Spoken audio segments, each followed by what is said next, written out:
Ang lambot, guys. Let's go. For me.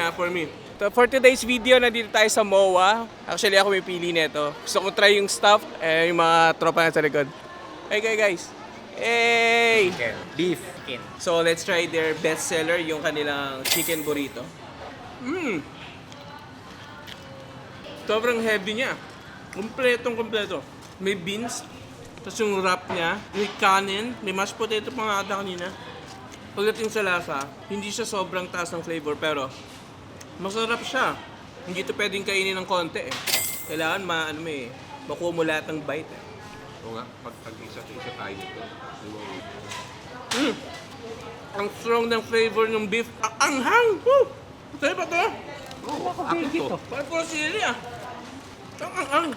For the last one, let's try their quesadilla. Kapiling ka kung hummus o guacamole. Napili ko guacamole. Let's try. Pabalanse eh. Masarap yung flavor niya, yung cheese niya, nandun. For me. With all this three, yung quesadilla veggie yung pinakagusto ko. Di ba ako Bagay yung pinili natin yung mayo, cucumber, tsaka sriracha sauce. Sa laki niya, for me, sulit siya kasi good for ito siya eh. Actually, 4 kaming barako ngayon. Order lang kami ng 3. Tingnan nyo ngayon. Yan, busog na kami lahat, pero marami pa din.